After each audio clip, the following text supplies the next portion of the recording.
Philippe Sorel, bonjour. Vous êtes le maire de Montpellier et président de l'Agglo, une agglomération territoriale qui compte 31 communes, dont cette commune de Montaut, où nous nous retrouvons aujourd'hui pour rendre un hommage à une grande dame. Est-ce exceptionnel de la part de la ville de Montpellier de rendre hommage à une artiste comme Madeleine avec un tel parcours? Et puis, est-ce qu'on a autant de talent dans notre région? Oui, d'abord, Madeleine Attal est largement reconnue dans la ville de Montpellier pour son talent. C'est une femme de radio, de théâtre, de littérature. C'est une grande dame de la culture montpelliéraine et languedocienne et nationale. C'est un personnage national, Madeleine Attal.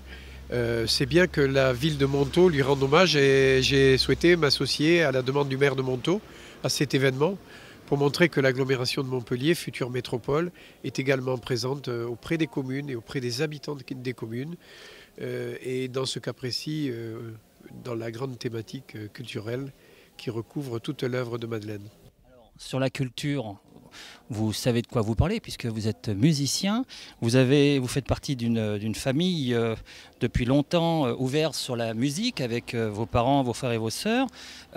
Type organisation musicale sur Montpellier, est-ce que vous comptez faire des améliorations sur des constructions, sur des résidences d'artistes ou des choses comme ça pour accueillir les artistes, parce que des artistes, il y en a beaucoup sur Montpellier. Oui, il y a beaucoup d'artistes sur Montpellier, mais pas seulement sur Montpellier, sur toute la région et même sur la grande région. Il ne faut pas oublier Midi-Pyrénées maintenant dans nos discours. Nous allons d'abord, comme grand projet, mettre en place la reconstruction du Conservatoire national à la place de l'ancienne maternité. Nous allons tout faire pour faire cela. Pour installer donc le conservatoire dans ces locaux qui ont besoin d'être reconstruits, réhabilités, pour lui donner un écrin qui soit sécure et qui soit tout destiné à l'exercice de la musique, du théâtre et de la danse, puisqu'il y a également des cours de danse. On vient d'hériter d'un nouveau titre, à part le titre agglomération, etc., etc. Maintenant, on fait partie d'une métropole French Tech, au même titre que Grenoble, Bordeaux, voilà, et Toulouse. Alors, il y a pour objectif de fond, cette French Tech, de ralentir le départ sans doute de jeunes entrepreneurs français vers l'étranger, de booster surtout le potentiel économique des startups de la France et de la région. Alors, quelles seront vos futures actions pour booster cette French Tech ? De toute façon, c'est French Tech qui va booster les entreprises. Ah d'accord. Et ça se fera en partenariat avec les services économiques de l'agglomération et de l'État. Ce sont 200 millions d'euros qui sont consacrés à cette aide à la mise en route de ces entreprises et 15 millions d'euros qui sont utilisés pour faire connaître la marque à l'international.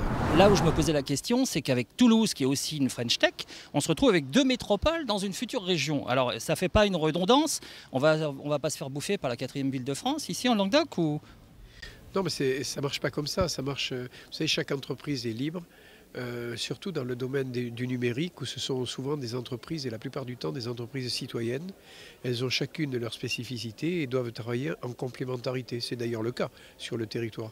Aujourd'hui, on le voit, ça saute aux yeux parce que la fusion entre les deux régions et la création des deux grandes métropoles, Toulouse et Montpellier, le fait ressortir dans le débat public. Mais ça existe déjà depuis longtemps. Vous savez, les gens se téléphonent. Toulouse et Montpellier, il y a le téléphone entre les deux, il y a la route, il y a les avions, il y a Internet. Et puis, il y a beaucoup de travaux qui sont conçus ensemble, que ce soit dans le domaine de la santé, de l'économie et bien d'autres domaines. Alors, il y avait un grand personnage aussi qui s'appelait Georges Frêche en 2004.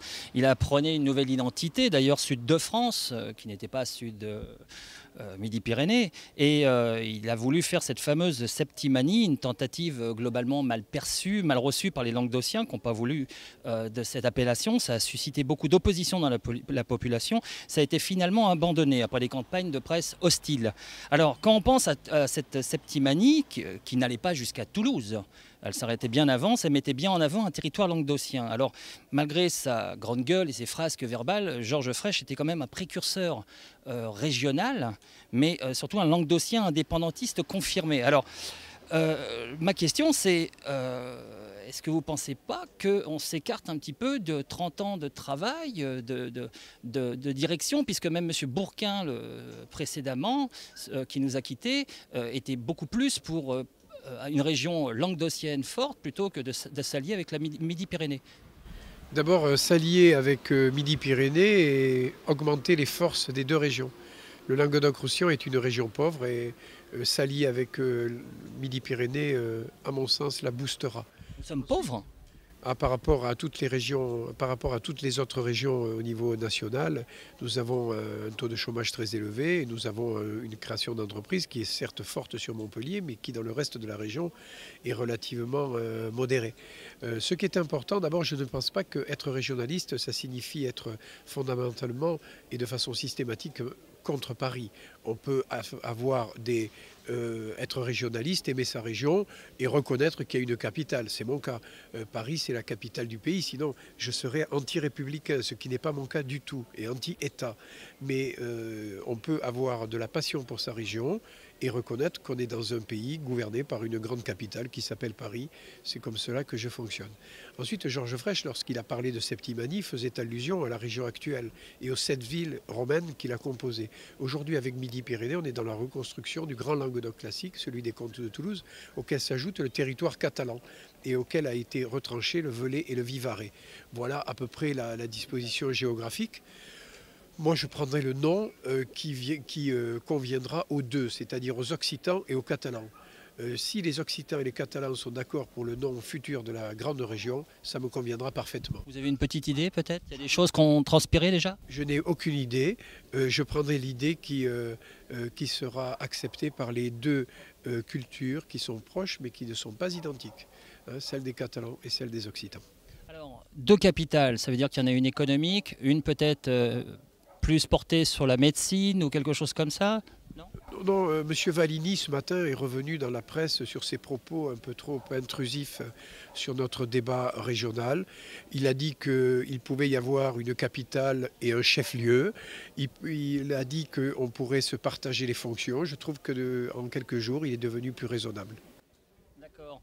Bon, c'est vrai qu'on a un petit, ouais, c'est vrai qu'on a un petit peu quelques soucis pour se dire au niveau comment Toulouse, qui n'a jamais vu la mer, pourrait gérer les problèmes de Sète ou du Grau-du-Roi pour les marins pêcheurs ou le port de Sète, alors qu'on se serait rapproché peut-être de PACA et au niveau environnemental, puisque vous êtes sensible au niveau des questions environnementales, on aurait peut-être pu cerner une grande région méditerranéenne autour de la mer Méditerranée pour la préservation de cette étendue d'eau qui devient une vraie poubelle. Moi, je considère que l'association Midi-Pyrénées et Languedoc-Roussillon est une bonne association. Elle est d'abord culturellement historique. Nous avons beaucoup plus de choses qui nous rassemblent avec Midi-Pyrénées que de choses qui nous séparent. En conséquence, proposer les rivages littoraux et une façade maritime à la région Midi-Pyrénées et recevoir d'eux leur savoir-faire, leur industrie, leurs universités et leur potentiel économique, c'est un bon échange, c'est un échange fructueux. Il faut le voir un peu des étoiles, il ne faut pas le voir au cas par cas aujourd'hui. Après, on rentrera dans le détail. Une question plutôt électoraliste ou au niveau politique peut-être? Vous ne voyez pas comme ça? Non. Non. Très bien. En tout cas, c'est ce qu'on voulait savoir parce qu'on a eu effectivement des gens qui ne comprenaient pas et on se dit, tiens, le jour où on va vous croiser, on va vous poser ces questions. Merci beaucoup. Non, mais vous savez, la télé Languedoc, TV Languedoc est sur un axe régional. Je pense que l'ensemble des auditeurs comprendront mes propos concernant l'Occitan et les grandes terres du comte de Toulouse. Lorsque Raymond IV est parti à la croisade en 1096, il était à la tête d'un grand territoire qui allait de Toulouse au Rhône. De Toulouse au Rhône. Et il y avait deux grandes villes, Montpellier et Toulouse, qui se partageaient le pouvoir politique, le pouvoir administratif. Écoutez, je pense que ce qu'ils ont fait au XIIe siècle ou au XIe siècle, nous devons être capables de le faire en mieux au XXIe. C'est ce qu'on souhaite en tout cas. En tout cas, je vous remercie et puis je ne vais pas vous reprendre sur l'histoire parce que si je n'ai pas mes notes, monsieur le maire, merci beaucoup.